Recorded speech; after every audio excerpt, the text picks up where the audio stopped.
얼마 전에 제가 그 라디오 인터뷰를 이렇게 들으면서 그때 누가 나왔냐면 뇌과학자 김대식 박사가 나왔어요. 아무래도 인터뷰 내용은 이제 포스트 코로나 이후에 우리 사회가 어떻게 또 세상이 어떻게 바뀔 것인가에 대한 이야기를 나누는 가운데에 굉장히 흥미로운 질문을 그 사회자가 했는데 뭐라 그러냐면은 코로나가 끝나면은 다시 해외여행이 가능할까요? 그렇게 얘기했대요. 그렇게 얘기하니까 그 김대식 박사님이 얘기하시기를 이 코로나가 만약에 1년 내에 백신이나 그 다음에 그 치료제가 나오면은 우리의 일상이 다 예전처럼 다 원상복귀 될 거라는 거예요. 그런데 그게 아니라 우리의 어떤 그 이 치료제나 백신이 1년이 아니라 2년이나 3년 뒤에 나온다면은 문제가 생긴다는 거죠. 무슨 얘기냐면은 우리 사람이 워낙 이 환경에 잘 적응하기 때문에 코로나 이전의 삶에서 코로나 이후의 삶에 금방 적응을 한다는 거예요. 그리고 특별히 이 뇌라는 것이 이게 급박한 상황에 일시적인 거면은 그게 이게 일시적인 것이구나 그렇게 생각하는데 이게 1년이 지나고 2년이나 3년이 지나면은 우리 뇌가 이게 정상이구나 그렇게 생각을 한다는 거예요. 그래서 치료제나 백신이 나오더라도 우리 사람들은 마음에 코로나 이전으로 돌아갈 수 없다는 게 참 안타까운 일이죠. 이러한 맥락에서 지금 현재 우리나라의 대부분 교회들이 온라인과 오프라인으로 다 예배 드리잖아요. 우리 교회도 마찬가지지만. 근데 이게 우리는 지금 생각에 그냥 일시적인 것으로 생각을 하고 이렇게 예배를 드리는데 안타깝게 이것이 계속 반복이 되면은 백신이나 치료제가 나오더라도 많은 사람들이 이렇게 드린다는 거죠. 그냥 집에서 예배 드리고 집에서 그냥 신앙생활 하는 거죠. 이전처럼 모든 교인들이 모여서 예배 드리는 것이 어렵지 않을까 걱정하는 많은 목회자들이 있습니다. 비대면 예배가 정상이 되고 이렇게 대면 예배가 어색한 것. 그것이 이제 새롭게 변화되는 목회 현장이 되지 않을까. 그래서 새로운 상황, 새로운 뉴 노멀이라 그러잖아요. 노멀인데 새로운 노멀. 우리의 신앙이라는 것이 반드시 비대면으로 해서 안 될 것은 없죠. 우리가 인터넷으로 예배드리고 인터넷으로 성경 공부하고 뭐 다 할 수는 있습니다. 그런데 깊은 고민에 빠지는 것은 뭐냐면은 이 비대면 시대에서 우리 성도들이 서서히 하나님과도 이렇게 마음이 멀어져서 혹시 신앙을 잃어버릴까 하는 것이 그게 걱정이에요. 많은 분들이 뭐 여러 가지 이유들이겠지만 그 out of sight, out of mind라 그러잖아요. 자꾸 이렇게 만나서 함께 찬양하고 그리고 성경 공부도 나누고 삶도 나누고 교제도 하고 그러는 가운데 우리의 삶의 고민이라든지 어려운 것들을 이야기 나누면서 우리가 믿음을 더 열심히 믿음 생활해야 되겠다. 또 우리가 조금 더 말씀을 또 집중해야 되겠다. 내가 이런 것은 하지 말아야 되겠다. 뭐 이런 어떤 격려나 도전을 받게 되는데 우리가 잘 만나지 않으면은 나 스스로 있을 때 잘할 것 같은데 잘 안 되는 게 우리가 인간의 어떤 삶이잖아요. 그래서 물론 새로운 상황에 적응도 되고 대안도 나올 수 있겠죠. 온라인을 통해서 그 외에. 그런데 새로운 대안은 나오겠지만 아무래도 이 목회자로서 큰 고민을 하지 않을 수 없습니다. 이런 고민 가운데 이번 달에 말씀을 준비하면서 마음속에 이 기억이라는 그 단어가 저에게 아주 깊이 새겨지게 됐습니다. 사실 이제 평소에 저는 이제 기억이라는 이 담론을 굉장히 관심을 가지고 있는데요. 그런데 이 코로나 상황에서 이 기억이라는 것이 모든 삶, 특히 신앙생활에서 참 중요하구나라는 것을 다시 한번 깨닫게 됩니다. 말하자면 목회적 차원에서 어떻게 하면은 목사로서 어떻게 하면 우리 교인들에게 이 하나님의 은혜, 하나님의 사랑, 하나님의 그 위로가 그냥 휘발되지 않고 지속할 수 있을까? 어떻게 그것을 붙잡고 이 어려운 시대에 살아갈 수 있을까? 살아가게 할 수 있을까? 이것이 목회자의 가장 관심이고 그것을 위해서 어떻게 하면은 좋은 프로그램이나 좋은 뭐 말씀이나 이런 것들을 성도들에게 나눌 수 있을까 하는 것이 고민인데, 이런 것 가운데 가장 중요한 것이 기억이라는 거죠. 우리가 기억하고 있는 하나님의 사랑, 기억하고 있는 하나님의 은혜, 기억하고 있는 하나님의 위로를 우리가 지속적으로 그것이 이어질 수 있도록 하기 위해서 7월 달에는 이 기억이라는 주제로 함께 말씀을 나누고자 합니다. 그래서 7월 한 달은 우리가 어떻게 하나님을 오랫동안 기억할 수 있을까 하는 고민에서, 여러분 뭐 주보에도 나왔고 일상묵상 뒤에 표지도 있지만, 사회적 거리 두기 시대에서 영적인 거리를 좁히기 위한 슬기로운 기억법, 뭐 이렇게 한번 정해봤습니다. 그래서 이번 달 저와 함께 말씀을 나누면서 아주 다양한 기억법으로 하나님과 더 깊이 알고 기억하는 시간이 되면 좋겠습니다. 그리고 저에게는 하나 큰 부담이 될 수도 있지만, 예전에 우리가 그 하나님의 시네마스코프라는 그런 이제 말씀 캠프를 했는데, 그걸 조금 다듬고 그리고 조금 더 이렇게 자료들을 추가해서 다음 주 월요일부터는 하루에 한 10분 정도씩 유튜브를 통해서 성경 66권을 천천히 개관하는 그런 영상을 만들어서 여러분과 함께 나누고자 합니다. 왜냐? 말씀도 기억이거든요. 그걸 들으면서 하나님의 말씀을 기억하고 7월, 8월 달 우리가 수련회는 없지만 그것을 통해서 말씀 수련회로 삼으면 좋겠다라는 생각을 하고 있습니다. 우리가 기억한다는 것 너무나 당연하죠. 여기에 대해서 뭐 아무도 의심하거나 불안해하지 않습니다. 그렇잖아요. 여러분들 오늘 이 자리에 찾아올 수 있었던 것도 어떻게 해서 오셨습니까? 길을 기억하잖아요. 이 시간을 기억하고 다 기억에 어떤 바탕을 두고 있습니다. 그런데 이 곰곰이 생각하면 이 기억이라는 게 정말 오묘하고 신비한 거예요. 그렇지 않아요? 기억한다는 거. 지금까지 여러분이 가족의 이름을 기억하고 아침이 되면 세안을 하고 또 식사를 하고 또 뭐 주부들은 또 밥을 짓고 또 자기의 뭐 비즈니스 일을 하고 뭐 등등 뭐 운전을 하거나 이 모든 것들이 다 뭐 다른 기능도 있지만 가장 기본적인 어떤 바탕이 있다면 그것은 기억이라는 어떤 정신적인 작용에 기초를 두고 있는 거잖아요. 만약에 이 기억이라는 작용이 우리에게 사라진다고 한번 생각해 보세요. 정말 끔찍하거든요. 단적인 예로 아침에 일어나서 부부가 얼굴을 보면서 여보 일어났어 이게 아니라 누구세요? 이렇게 될 거란 말이에요. 갑자기 누구세요? 그렇게 되죠.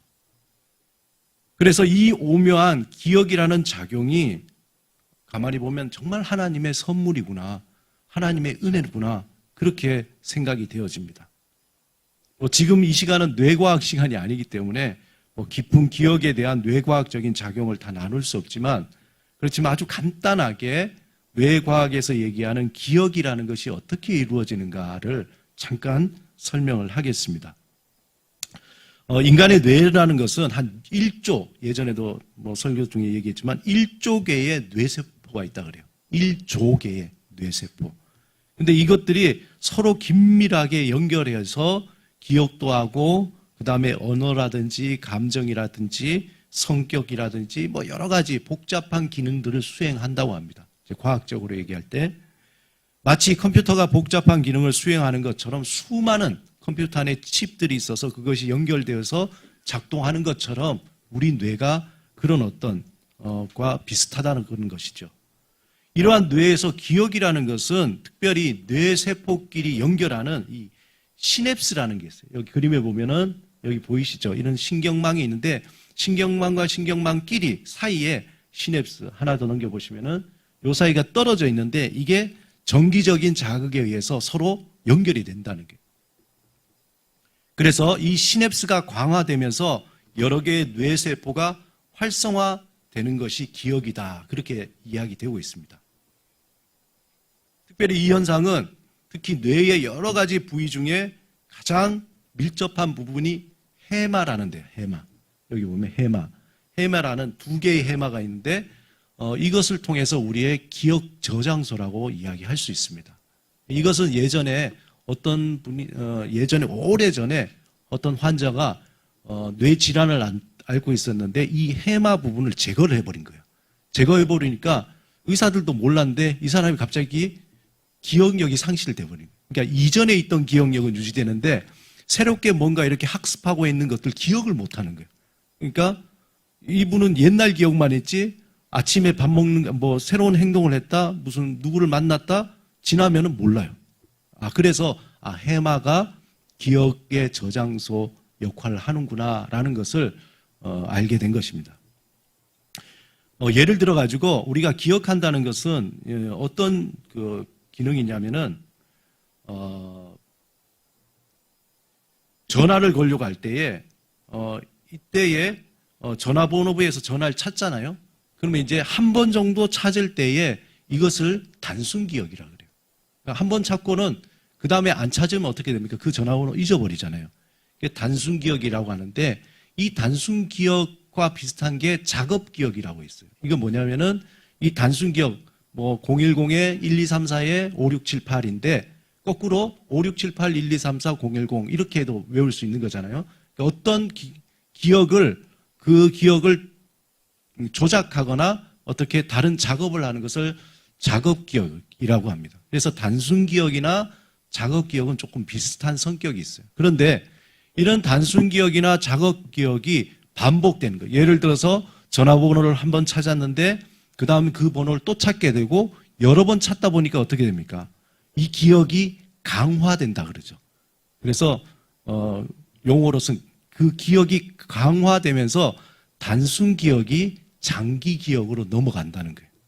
그래서 이것이 해마에 저장이 된다는 거죠. 이 얘기가 뇌과학자들이 얘기하는 기억이라는 게 아주 단순한 그런 이야기입니다. 나중에 시간이 되면은 언제 전문의를 한번 초대해서 이 뇌과학에 대해서 들어보면 좋을 것 같아요. 제가 한번 어디서 들어봤는데 너무너무 재밌는 거예요. 재밌어서 물론 이제 과학적인 거지만 굉장히 좀 들어볼 만하다라는 생각이 듭니다. 이러한 단기 기억, 단순히의 단기 기억이나 작업 기억이 이마 바로 뒤쪽에 이건 이제 전두엽이라고 그러는데 여기서 이루어지고 장기 기억은 이 해마에 저장이 된다는 거죠. 그런데 이 기억이라는 것이 우리가 뭘 듣고 그 다음날 66%가 잊어버린대요. 어떤 걸 들으면. 그리고 한 달이 되면은 79%를 망각하게 된다는 거죠. 그래서 예전에 우리가 공부를 막 할 때 그런 얘기를 많이 해요. 복습은 언제 제일 좋으냐? 복습은 수업 시간 끝나고 바로 하는 게 제일 좋대요.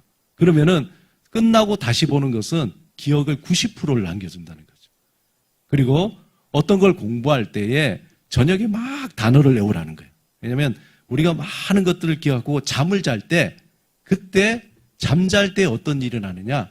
그때 뇌는 정리한대요. 자기 스스로가 정리해서 그걸 잘 기억하도록 이렇게 배열을 한다는 거죠.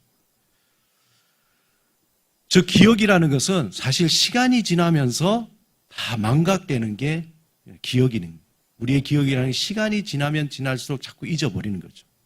그런데 이러한 뇌과학에 대한 글을 읽으면서 마음속으로 야 정말 신기하다 그렇구나 그래서 무릎을 치는데 또 한편으로는 이게 다가 아니지 않을까라는 생각이 들어요. 어제 이제 가연이하고 그런 얘기를 하다가 어떻게 이게 기억을 할까? 가연이 얘기가 아빠 기억이라는 것은 이게 단순히 단백질이야 라고 얘기하더라고요. 뭐 그게 어떤 얘기인지 제가 잘 설명을 못 드리겠지만 그러나 어떻게 뭐 뇌 호르몬이든 물질적인 단백질의 작용이든 전기 작용이든 그런데 이것이 이루어지는 이 자체가 너무 신기하지 않은 거예요. 어떻게 되냐 이거죠. 우리 믿는 사람으로서 하나님께서 이 어떤 조화로운 어떤 원리들을 참 우리에게 만들어 주셨구나라는 것을 생각을 합니다.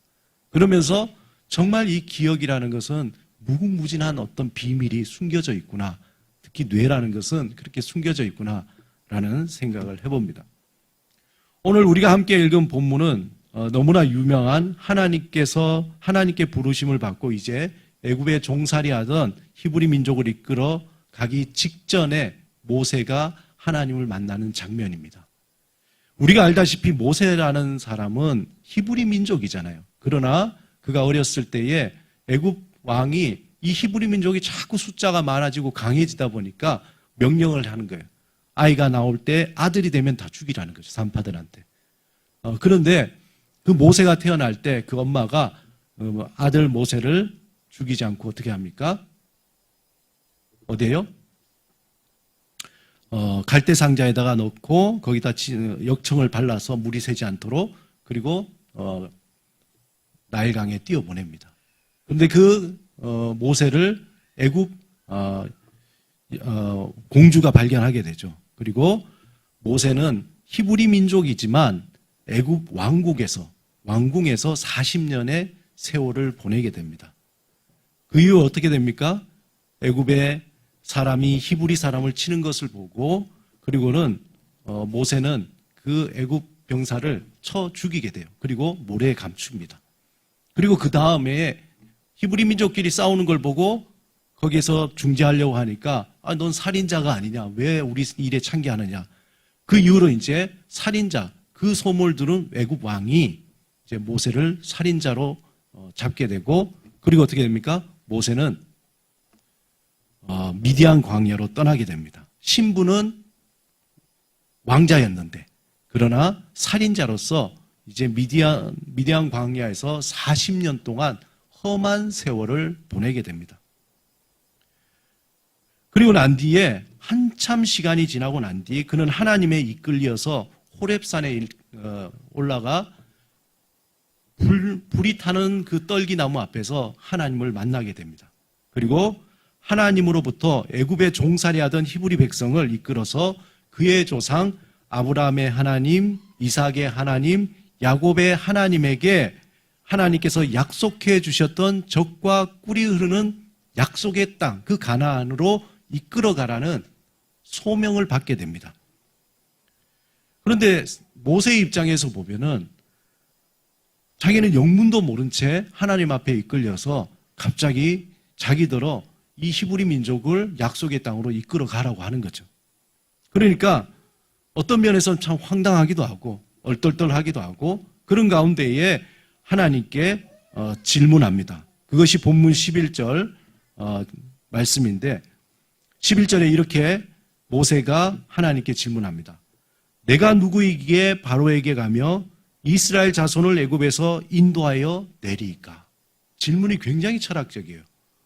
내가 누구이기에, 물론 하나님, 제가 무슨 자격이 있고 제가 지금 40년 이런 미디안 생활 속에 아무것도 아닌 사람인데, 그런데 제가 어떻게 이 히브리 민족을 이스라엘 백성들을 하나님의 명령대로 그 약속의 땅으로 데려갑니까?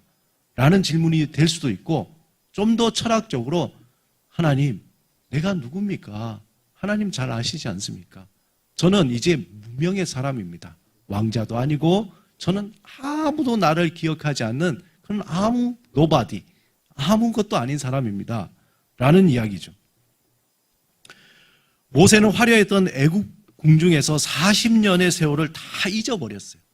생각해 보세요. 미디안 광야에서 나와서 40년이라는 세월을 지내면서 모세가 애굽의 그 궁정에 있었던 일을 그리워하고 거기에 있던 걸 추억하고 그랬겠습니까? 그냥 하나씩 매일매일마다 떠오르는 기억들을 다 지우고 싶었겠죠. 그러면서 전혀 상관없는 미디안 땅에서 자기는 새로운 사람으로 정체성을 가지고 살아갔던 겁니다. 그는 살인자로서 시작한 광야의 삶이 이제는 한 여인의 평범한 남편, 그리고 이전에 그가 누구인지 아무도 기억하지 않는 지극히 평범한 사람으로 살아가고 있었을 뿐입니다. 그런 그에게 어느 날 갑자기 하나님께서 다가와서 그에게 히브리 백성을 애굽 땅에서 인도해내 하나님의 약속의 땅으로 인도하라는 그 명령, 정말 그에게는 황당한 명령이죠. 그러니 모세는 당연히 하나님에게 내가 무슨 자격으로 이 일을 하느냐고 묻는 것이 당연합니다. 이 모세의 질문에 대해서 친절하게 하나님께서 대답을 해주세요. 분명 모세는 자신이 누구이며 어떤 자격으로 이 일을 해야 하는지 물었는데, 그런데 이 대답을 보면은 하나님이 굉장히 엉뚱하세요. 우리 12절 같이 한번 읽어볼까요? 시작. 하나님이 이르시되 내가 반드시 너와 함께 있으리라. 내가 그 백성을 애굽에서 인도하여 낸 후에 너희가 이 산에서 하나님을 섬기리니 이것이 내가 너를 보낸 증거니라. 하나님이 너는 자격이 있어, 너는 능력이 있어, 너는 할 수 있어, 뭐 그렇게 얘기하는 게 아니라 하나님께서 하신 말씀이 내가 반드시 너와 함께 있으리라, 이렇게 대답하는 거예요. 내가 반드시 너와 함께 있으리라. 그러자 모세는 또다시 물어요. 모세가 하나님께 아뢰되 내가 이스라엘 자손에게 가서 이르기를 너희 조상의 하나님이 나를 너에게 보내셨다고 했는데 그들이 내게 묻기를 그 이름이 뭐냐? 정말 우리가 섬기는 그 하나님이냐? 아니면 엉뚱한 이방신이냐? 그게 궁금할 거 아니에요. 그 이름이 무엇이냐 하리니 내가 무엇이라고 그들에게 말할까요? 굉장히 정상적인 질문 아니겠어요? 예. 모세가 하나님 이제 좋습니다. 제가 그냥 할게요. 그런데 제가 가서 제가 그들과 관계성도 없고 그들이 제가 누군지도 모르고 정말 그럴 텐데 그들에게 가서 하나님이 너희를 이끌어 갔다 순종하겠냐고요. 그들이 묻기를 네가 아는 그 하나님, 너에게 명령하신 그 하나님이 누구냐? 그의 이름이 뭐냐? 라고 그렇게 물으면은 뭐라고 대답할까요? 그렇게 질문한 겁니다. 그 한마디로 내가 누구이며 나를 보낸 이가 누구이기에 자신들이 애굽에서 이끌어내겠느냐? 그런 질문이죠. 그러자 이때 하나님은 정말 우리가 잘 아는 너무나 유명한 대답으로 모세에게 내가 누구다라는 것을 이야기합니다. 뭐라고 얘기합니까? 나는 스스로 있는 자니라. 나는 스스로 있는 자니라. I am who I am. 구약에서 하나님의 이름을 부르는 대표적인 이름으로 우리가 알고 있는 게 뭐가 있습니까? 야훼라는 이름이 있죠. 또 여호와라는 이름이 있고 그 다음에 야훼라는 이름. 그렇게 이제 다양하게 나옵니다. 유대인들이 이 이름을 아주 뛰어난 하나님의 이름, 그러니까 유대인들은 하나님의 이름이 너무나 뛰어나기 때문에 그것을 감히 입으로 이야기할 수가 없는 거예요. 그리고는 그들이 하나님의 이름을 고유명사로 표기했는데 딱 네 자음으로만 표기했습니다. 그것을 뭐라 그러냐면 테트라그라마톤이라 그러는데 여기 보시면은 이제 영어 표기로는 YHWH 그렇게 나옵니다. YHWH 이게 이제 테트라그라마톤 그래서 그 히브리어에 자음만 적어놓은 거예요. 우리가 무슨 말을 하려면 모음이 있어야지 읽을 수 있잖아요. 자음만 적어놓으니까 이 사람들이 발음을 못하는 거예요. 발음을 못하고 그냥 어떻게 합니까? 못 읽죠 뭐. 대신에 나중에 모음만 따로 자음을 읽지 않고 모음만 만들어서 그들이 읽어서 그걸 뭐라 그러냐면 주 또는 아도나이라 그래요. 아도나이. 우리가 주로 그런 얘기 많이 들어요. 아도나이. 아도나이라는 뜻은 주라는 뜻인데 사실상 이게 자음 모음만 하는 거예요. 우리로 치면 아에이오우 이런 거죠. 아에이오우. 그런 것만 얘기하는 거예요. 나중에 이제 표기상 히브리 사람들이 그 밑에 모음을 다 넣어서 그걸 발음한 게 뭡니까? 우리가 아는 여호와 이렇게 발음하는 거예요. 여호와.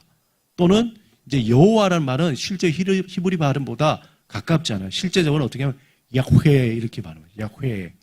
야훼. 그걸 이제 다양하게 영어식으로 뭐 제호바 뭐 이렇게 발음하기도 합니다.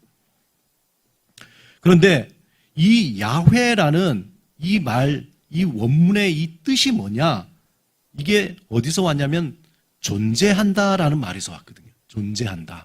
존재한다라는 말에서 왔는데 그 존재한다는 말의 그 주격이 뭐냐? 그냥 스스로 존재하는 거예요. 스스로 존재하는 거예요. 그래서 우리가 오늘 우리 성경에는 나는 스스로 있는 자라 이렇게 번역했지만 실제적으로 좀 더 원문에 가깝게 번역한다면은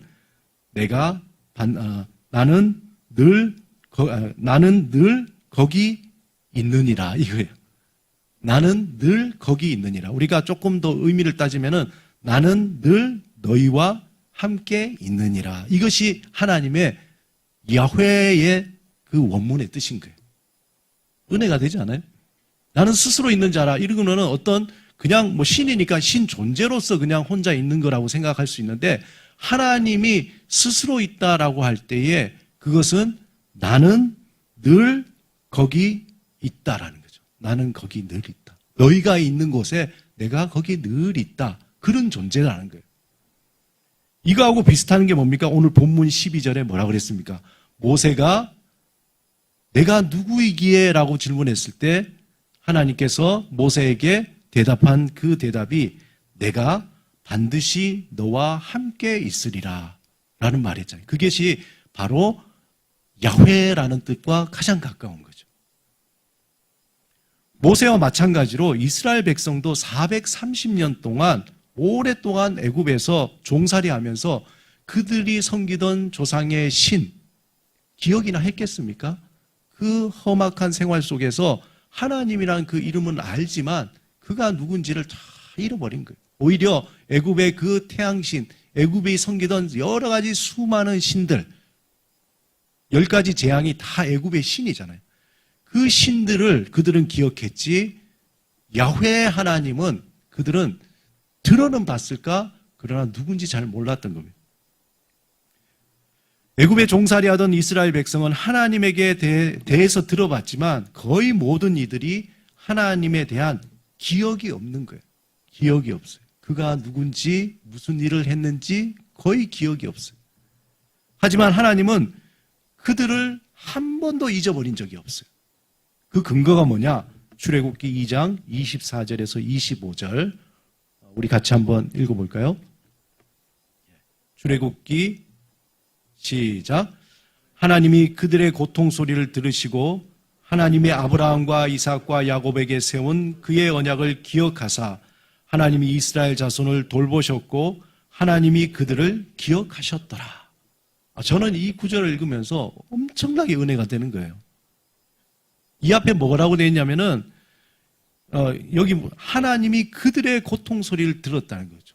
그러니까 이 히브리 민족이 너무너무 힘드니까 그냥 하나님의 이름을 그냥 불렀던 거예요.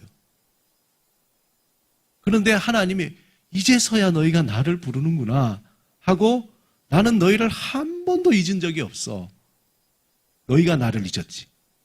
그러면서 하나님께서 여기에 9절에 보면은 그의 언약을 기억하사 이스라엘 자손들을 돌보셨고 하나님이 그들을 기억하사. 사랑하는 여러분, 저와 여러분이 살다가 믿음 생활도 떨어지고 힘든 일도 겪고 하나님을 기억하지 못할 때도 있을 수 있습니다. 그러나 하나님은 우리를 기억하시는 거예요. 결코 잊지 않고 우리를 기억하시는 거예요. 그들은 하나님을 잊었겠지만 하나님은 그들을 한순간도 잊지 않으셨습니다. 자녀는 부모를 잊을 수 있어요. 그러나 부모는 자녀를 잊을 수가 없어요. 마찬가지로 하나님은 우리를 계속해서 잊지 않고 계신다는 거죠. 하나님의 소명을 받은 모세를 통해서 이스라엘 백성은 하나님을 경험하며 하나님의 새로운 기억을 이제 쌓아나가기 시작합니다. 어디서부터요? 10가지 재앙부터. 정말 애굽의 그 유명한 신들을 그걸 뭐라 그러죠? 우리 가서 이렇게 하나씩 깨는 걸 뭐라 그러죠? 도장 깨기라 그래요. 모세, 하나님이 그 애굽의 10가지의 그 신들을 하나씩 도장을 깨는 거예요. 그러면서 10가지 재앙을 통해서 하나님이 어떤 분이라는 것을 드러내기 시작합니다. 그 극치가 어디가 됩니까? 이스라엘 백성들이 홍해를 건너기 전에 그 홍해의 물이 쫙 갈라지면서 전능하신 그 하나님이 어떤 분이라는 것을 이스라엘 백성들의 그 뇌리가 아니라 그 영혼에 박히는 거예요. 뿐만 아니라 그 주위에 있던 모든 이방 민족들이 와, 하나님이 이런 분이구나. 너희가 섬기는 그 야훼라는 그분이 이런 분이구나 라는 것이 다 퍼지게 되고 각인되고 기억하게 되는 거죠.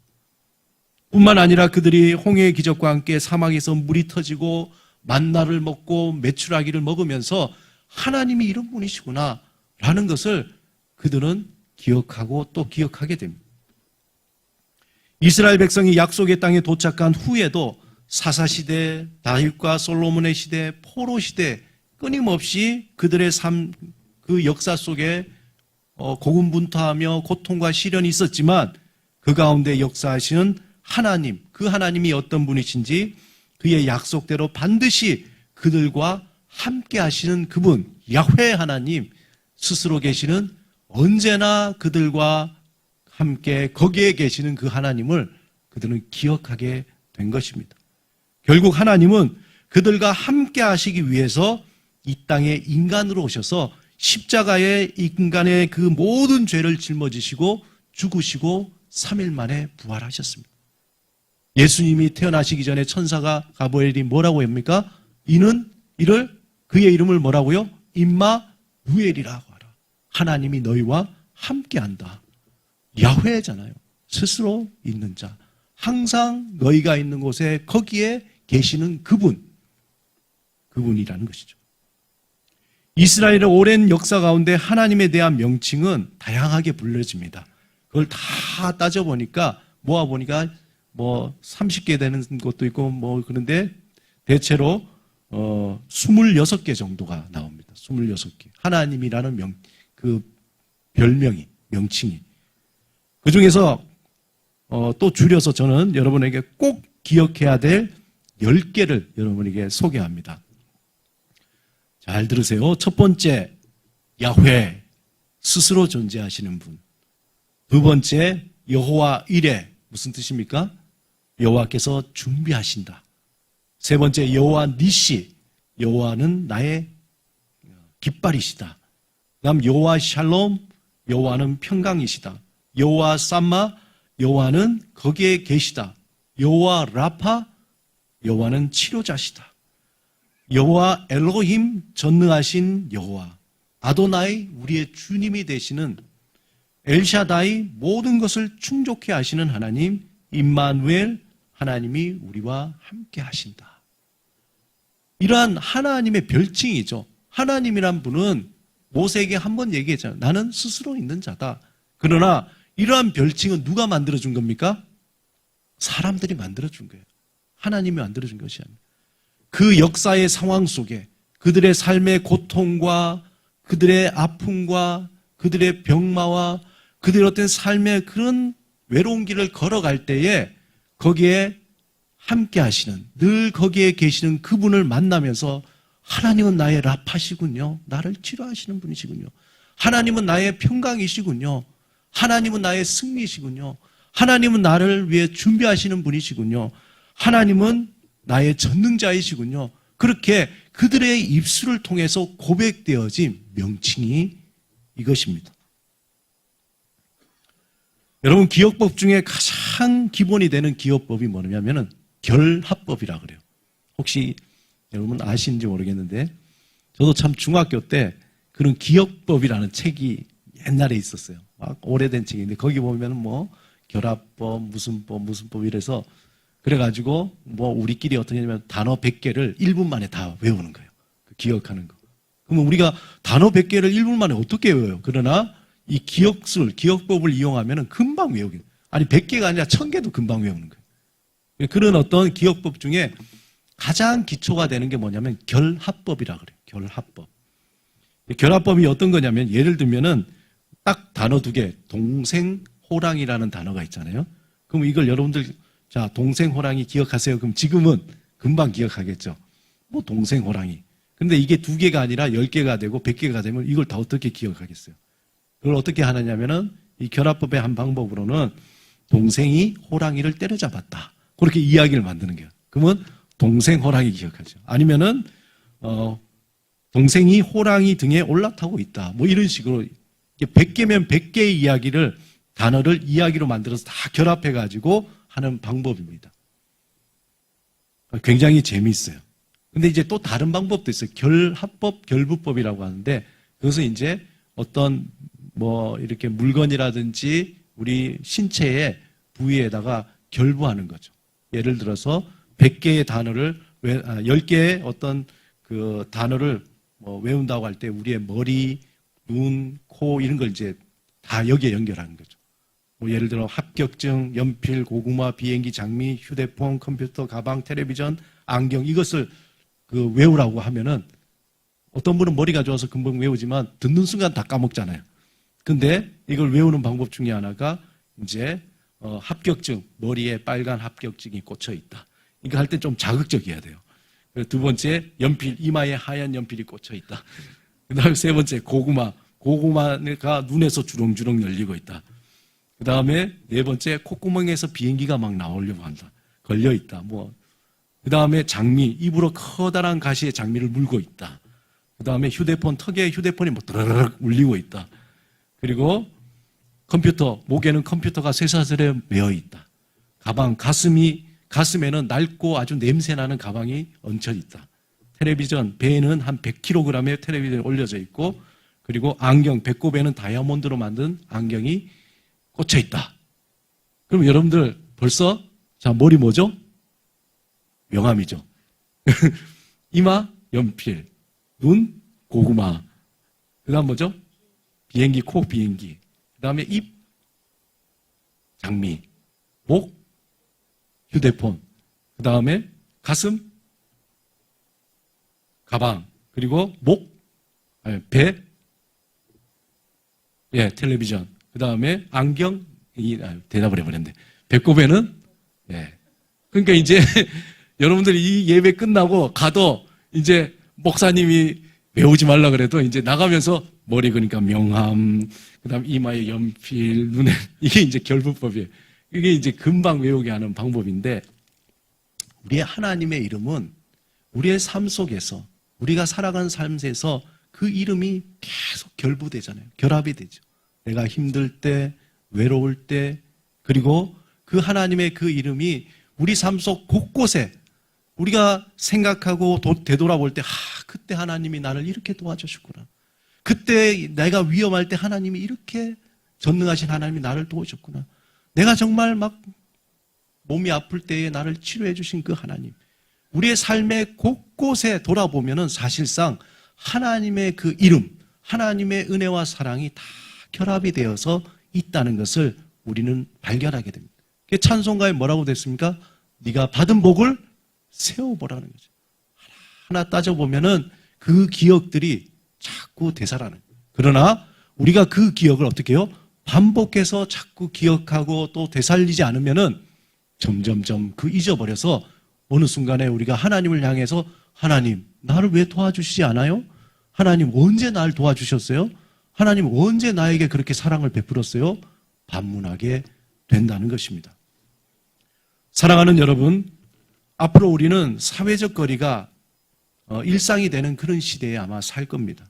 이전처럼 자유롭게 함께 모여서 기도하고 말씀을 나누고 교제를 하기 어려운 그러한 상황에 이를 겁니다. 그렇기 때문에 우리는 할 수 있는 대로 우리 스스로 더욱더 하나님께 열심으로 기억해야 돼요. 리마인드 해야 돼요. 주신 복을 세워보고 그리고 또 세워보는 그런 연습을 할 때 우리의 믿음이 유지가 될 수 있습니다. 하나님과 더 가까이 가는, 비록 사회적 거리 멀어지지만 하나님과 더 가까이 가는 그러한 믿음의 삶이 될 것입니다. 이런 하나님의 이름이 망각되어지는 이 시대에 하나님과 거리를 더욱더 좁히는 저와 여러분이 되시길 축원드립니다. 이 시간에 우리 하나님의 명칭 아까 나왔는데 한 번 더 우리가 천천히 저를 따라서 한번 읽어보겠습니다. 야훼, 스스로 존재하는 분. 여호와 이레, 여호와께서 준비하신다. 여호와 니시, 여호와는 나의 기이시다. 여호와 샬롬, 여호와는 평강이시다. 여호와 삼마, 여호와는 거기 계시다. 여호와 라파, 치료하시는 여호와. 여호와 엘로힘, 전능하신 여호와. 아도나이, 주, 엘샤다이, 모든 것을 충족해 하시는 하나님. 임마누엘, 하나님이 우리와 함께 하시다. 그 이름을 기억하며 여러분 나름대로 새로운 이름을 날마다 하나님 앞에 만들어가는 그러한 삶이 되시기를 바랍니다.